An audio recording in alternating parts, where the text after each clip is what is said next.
barchini a Venezia, stavolta nei pressi dell'isola di San Giorgio. Il bilancio è di un ferito grave ricoverato all'ospedale di Mestre, in buone condizioni le altre 3 persone a bordo dei natanti. Sicurezza in laguna, linea dura del comune, GPS nei barchini e maggiori controlli, ma manca ancora l'ok del governo, così l'assessore ai trasporti di Venezia Renato Boraso. Nuovo episodio di turisti caffoni a Venezia questo pomeriggio, ripreso da un telespettatore, un turista francese mentre si getta a rialto per attraversare il ponte da una riva all'altra. Sono sereno, così il sindaco di Martellago, sotto scorta per le minacce di morte anonime dopo l'abbattimento di 6 alberi. Comitati, solidarietà al primo cittadino, la nostra è una battaglia alla luce del sole. Nuovi blitz previsti per le prossime ore a Mestre, i controlli decisi dal Comitato Ordine e Sicurezza Pubblica nelle aree rosse tra via Piave, via Cappuccina e Stazione. Sono 150 nuovi migranti destinati al Veneto che seguono i quasi 900 presenti in tutto il territorio nazionale. Arriveranno nelle prossime ore con 3 pullman. Ultime ore di caldo torrido, domani sera l'arrivo del maltempo che preoccupa la regione, allerta della protezione civile fino a martedì mattina. Buonasera e ben ritrovati con l'edizione di Venezia dei nostri telegiornali. In primo piano ancora la cronaca con l'ennesima collisione tra barchini in laguna nei pressi dell'isola di San Giorgio. Un ferito grave è stato portato in ambulanza all'ospedale dell'Angelo. Schianto nella notte fra 2 barchini nei pressi dell'isola di San Giorgio. Erano circa le 3:30 della notte all'alba di venerdì quando le 2 barche si sono scontrate. Un uomo in condizioni gravi è finito all'ospedale, le altre 3 persone coinvolte nel sinistro se la sono cavata con poche contusioni. Sul posto sono giunti i soccorsi e l'idroambulanza del SUEM di Venezia. Il ferito, preso in carico dagli operatori del 118, è stato intubato e trasferito all'Angelo di Mestre, non è in pericolo di vita. Salve e in buone condizioni le altre persone, assistite anche dai vigili del fuoco e dalla polizia locale intervenuta per i rilievi e la ricostruzione. Nell'imbarcazione sono state rinvenute delle attrezzature per la pesca.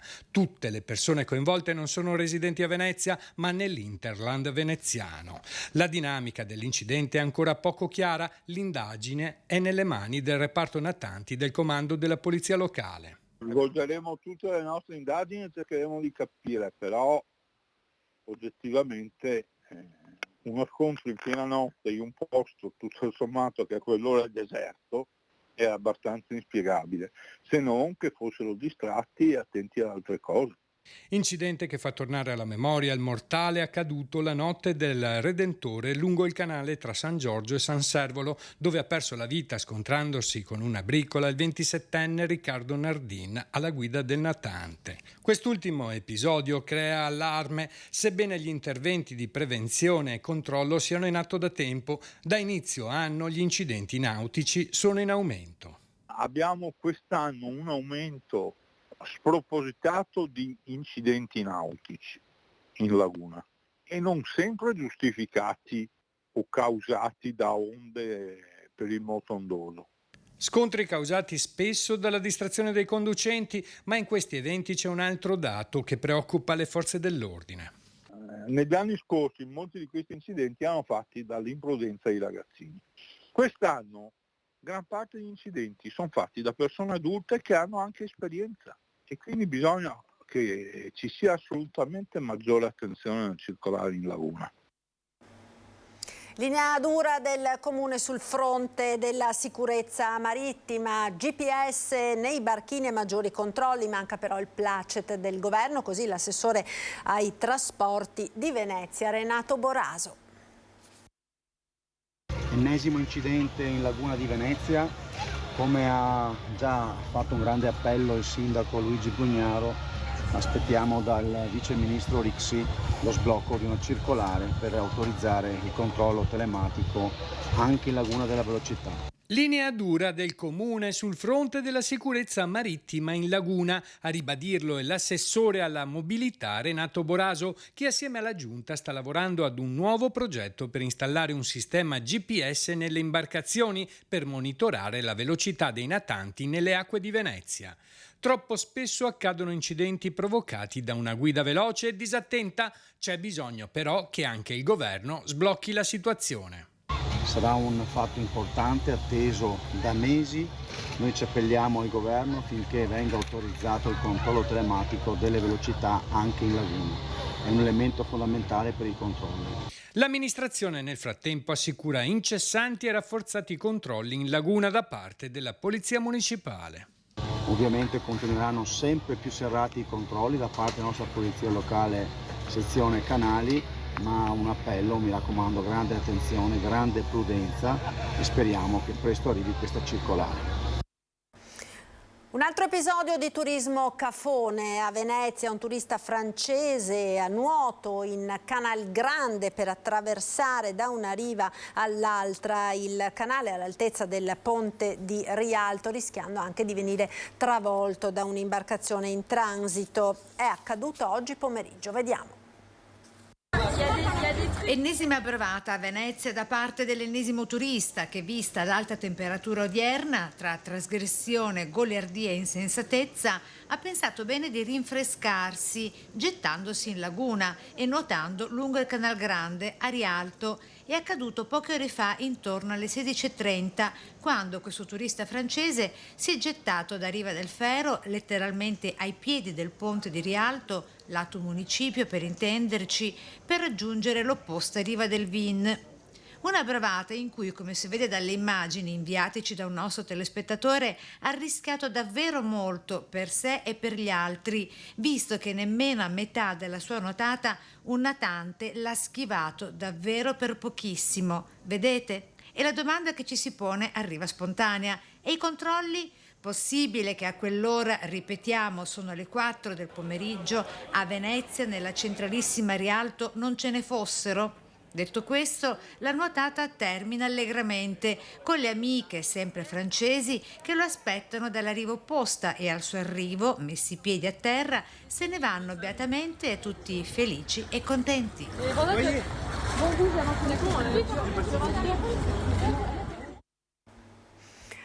Ed ora in provincia il sindaco di Martellago Andrea Saccarola sotto scorta per le minacce di morte ricevute in seguito all'abbattimento di 6 alberi sulla provinciale via dell'Olmo. Se te tagli gli alberi, te taglio a testa. Se tagli gli alberi ti taglio la testa. Messaggio anonimo scritto in dialetto affisso al tronco di un albero e rivolto al sindaco di Martellago Andrea Saccarola, che ora si trova sotto protezione speciale su ordinanza del prefetto. Le minacce di morte per aver deciso l'abbattimento di 6 pini storici lungo la strada provinciale via dell'Olmo, appunto a Martellago. Minacce condannate senza se e senza ma anche dalla portavoce di uno dei comitati cittadini sorti contro l'abbattimento dei 6 pini italici e da cui prende le dovute distanze. È esecrabile, quindi praticamente abbiamo solidarietà con chi è sottoposto a minacce, non ha niente a che fare con noi. Sono serena e non temo per la mia vita, garantisce il sindaco, a cui gli fa scudo tutta la giunta. A dare il via alla storia la denuncia da lui Sport e Carabinieri e aggiunge: un atto dovuto, anche se francamente non ero allarmato, un foglio in dialetto attaccato anche alla pianta sbagliata, ho detto che la consideravo una ragazzata, spiega sempre Saccarola, tuttavia sotto scorta, anche se non H24, da Ferragosto. In procura il carteggio per capire l'autore o gli autori delle gravissime minacce. È un cartello scritto a mano, cioè noi abbiamo tutto quello che abbiamo comunicato noi, è fatto alla luce del sole, si sa chi siamo, nomi e cognomi, e non è il nostro modo, noi siamo per il confronto democratico. A Mestre ora nuovo blitz interforze, dalla prossima settimana a Mestre nelle aree rosse della città è quanto disposto dal Comitato Ordine e Sicurezza Pubblica. Dalla prossima settimana previsti nuovi servizi straordinari di alto impatto nel quartiere di Via Piave a Mestre e quanto deciso dal Comitato Provinciale per l'Ordine e la Sicurezza Pubblica presieduto dal prefetto di Venezia, Michele Di Bari, Continua dunque il presidio delle forze dell'ordine tra via Piave e via Cappuccina alla stazione, ovvero la prima tra le cosiddette aree rosse di Mestre, dove nel corso della settimana uscente sono state controllate complessivamente 200 persone durante i controlli straordinari interforze coordinati dalla Questura di Venezia con Polizia Ferroviaria, Carabinieri, Polizia Locale e Guardia di Finanza. I blitz come contrasto alla criminalità diffusa, contro il degrado urbano legato anche alla tossicodipendenza, oltre alla verifica della regolarità sul territorio nazionale di cittadini stranieri che normalmente frequentano la zona. Ed il sindaco di Venezia Luigi Brugnaro ha firmato questa mattina l'ordinanza anti-movida in centro storico per conciliare, dice, il diritto dei residenti alla quiete. Si estende l'ordinanza del sindaco Luigi Brugnaro per arginare le occasioni di assembramento nelle zone della Movida a Venezia. Le nuove zone sottoposte a limitazioni, dove gli esercenti dovranno sottostare a precisi orari di apertura e chiusura, si allargano a via Garibaldi, nel sestiere di Castello, della Toletta, nel sestiere d'Orsoduro, alla zona dei Bari, nel sestiere di Santa Croce e la zona di Piazzale Roma. I pubblici esercizi che ricadono nelle aree interessate dal provvedimento dovranno svolgere la propria attività tra le 6 e le 2, cessando la mescita entro l'1:30. Gli esercenti dopo le 23 dovranno dedicare del personale a supervisionare il plateatico per garantire tranquillità e sicurezza e cessare sia all'interno che all'esterno del locale qualsiasi trattenimento o musica che possa arrecare disturbo. Le attività artigianali di prodotti di gastronomia, con esclusione delle gelaterie, dovranno chiudere alle 23. Le attività che erogano alimenti e bevande tramite distributori automatici dovranno chiudere alle 20. L'ordinanza sarà in vigore fino a sabato 30 settembre. Ed ora il maltempo in arrivo, scatta l'allerta meteo della Protezione Civile regionale dalla serata di domani, domenica, alle prime ore di martedì, condizioni di tempo da instabile a perturbato con probabili rovesci e temporali localmente di forte intensità, con forti precipitazioni locali, grandinate, raffiche di vento a partire dalle zone montane ed in successiva estensione anche alla pianura lunedì. I quantitativi di pioggia potranno risultare complessivamente consistenti per tutta la regione. Lo scenario sarà caratterizzato da fenomeni intensi ed in rapida evoluzione. Ci fermiamo ora per qualche istante di pubblicità, linea alla regia.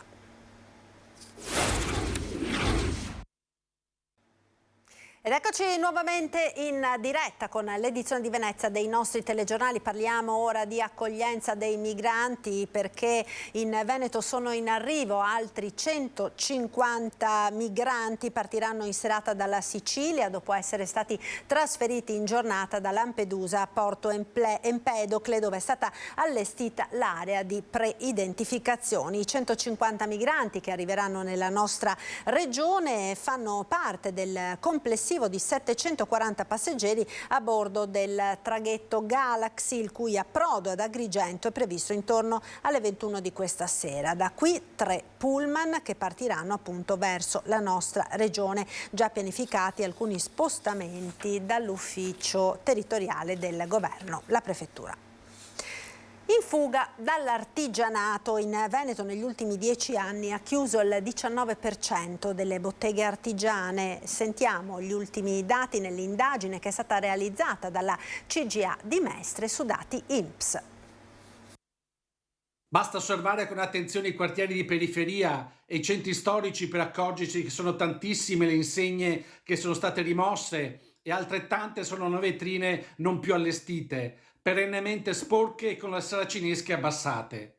Vetrine che si spengono, serrande che si abbassano, continua a diminuire il numero delle botteghe artigiane presenti nel nostro paese. Sono impietosi i numeri fotografati dall'ultima indagine della CGA di Mestre. Negli ultimi 10 anni in Italia si sono perse quasi 325.000 imprese, 37.500 in Veneto. Nella classifica provinciale a stare peggio sono Rovigo e Verona, che perdono rispettivamente il 26 e 23% di imprese artigiane, ma spicca il terzo posto di Belluno, che ha visto chiudere il 20% 1% delle botteghe artigiane negli ultimi 10 anni.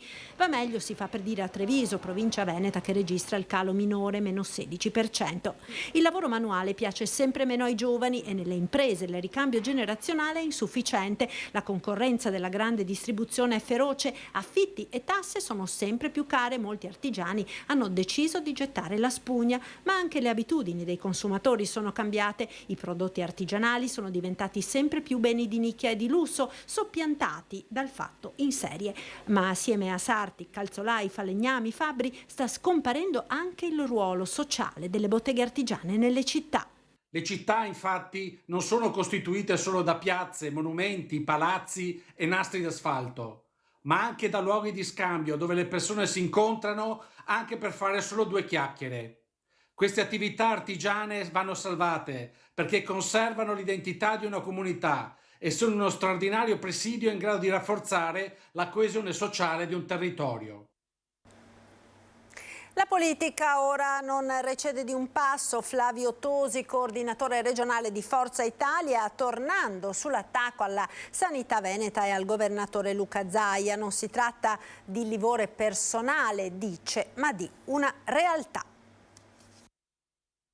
Nel silenzio generale della Lega, solo il salviniano Massimo Bitonci, sottosegretario all'economia, che del governatore è un rivale storico, è venuto in soccorso in queste ore a Luca Zaia di fronte all'attacco di Flavio Tosi in materia di sanità. Altro leghista, Tosi, è andato ben presto in rotta di collisione col presidente del Veneto. Accuse infondate, solo livore da parte di Tosi, dice Bitonci, ma il coordinatore regionale di Forza Italia, che una replica se l'aspettava semmai da Zaia, non torna sui suoi passi. O magari dovrebbe, anziché buttare la palla in tribuna, lui e la Lanzarin, rispondere sul tema. Non è una questione di polemica politica, è un tema che ha posto il presidente delle case di riposo dicendo siamo sotto e dovremmo aumentare le rette, ed è un tema, quello delle liste d'attesa. Che la sanità in Veneto abbia bisogno di un complessivo ripensamento lo ha capito anche Fratelli d'Italia, rincara il coordinatore azzurro. Se fosse una rivalità fra Flavio Tosi e Luca Zaia, allora tutti quelli che ci stanno guardando da casa o dal bar, da dove hanno la televisione che ci guardano, direbbero caspita, Tosi attacca Zaia per motivi personali, perché il sistema sociosanitario veneto va da Dio, le liste d'attesa non ci sono, in RSA si trova posto per i nostri anziani, le rette sono calmierate. Se è così, gli attacchi di Flavio Tosi sono insensati, ma siccome non è così, perché questi problemi ci sono, il sottoscritto, ripeto, ha preso atto delle dichiarazioni fuori luogo dell'assessore Lanzarin, che ha detto che se ci sono problemi nelle case di riposo è colpa dello Stato, che non ha nessuna competenza, e ho spiegato alla Lanzarin, che già lo sa, che la competenza sulle case di riposo è regionale e quindi sono loro a dover intervenire. Prove di forza in vista delle elezioni regionali. Di sicuro Tosi, da coordinatore di Forza Italia, non ha intenzione di giocare un ruolo da comprimario e su una sua eventuale candidatura a presidente risponde: non ci fosse un ulteriore mandato, se spettasse a Forza Italia, ma ripeto lo si saprà ben più in là, a quel punto Forza Italia potrà scegliere fra Flavio Tosi e altri esponenti regionali o parlamentari o sindaci che oggi Forza Italia esprime in Veneto. Quello tra Zaia e Tosi non è l'unico botta e risposta tra alleati nel centrodestra di queste ore. Il post dell'assessore leghista Roberto Marcato, che ironizza sul criterio di meritocrazia con cui Giorgia Meloni, dopo il cognato Francesco Lollobrigida, ministro dell'Agricoltura, ha nominato a capo della segreteria politica di Fratelli d'Italia la sorella Arianna, non è piaciuto al partito della Premier, che cerca comunque di scansare le polemiche. A mio modo di vedere, la meritocrazia in questo caso è stata applicata perché Arianna Meloni è una persona che merita e giustamente oggi ha un incarico importante nel nostro partito. Ed è tutto per questa edizione, grazie per essere stati con noi. Come sempre, in chiusura un'occhiata alle previsioni del tempo con il nostro meteo. Arrivederci.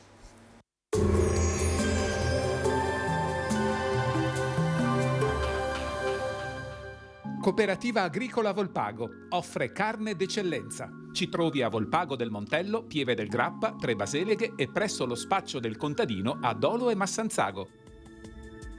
Bentrovati al meteo. Anticiclone sconfitto, arriva una perturbazione capace di spazzare via il grande caldo e allo stesso tempo portare forti temporali. Primi segnali di cambiamento già domenica 27 agosto. Vediamo allora insieme il dettaglio. Sul Veneto tutto sommato la giornata sarà discreta, spazi di sereno anche ampi. Addensamenti nuvolosi dal pomeriggio sulle zone montane, pedemontane e in generale sui settori più occidentali della regione, con rovesci sparsi in propagazione verso sera al resto dei settori. Attenzione al rischio di fenomeni violenti con grandinate e forte vento. Temperature in calo, minime fino a 24 gradi, massime fino a 33 all'incirca. Spostiamoci ora sul Friuli Venezia Giulia. Anche in questo caso sarà soleggiato con cielo poco nuvoloso. In serata e soprattutto nella notte peggiorerà con temporali diffusi, localmente di forte intensità e con possibili nubifragi. Temperature minime tra 19 e 24 gradi, massime sui 31-32 gradi. Infine diamo uno sguardo al Trentino Alto Adige, dove avremo rovesci e temporali sparsi, specie nella seconda parte della giornata. Temperature minime intorno ai 18-19 gradi, massime infine sui 25 all'incirca. Dal meteo per ora è tutto, vi do appuntamento al prossimo aggiornamento.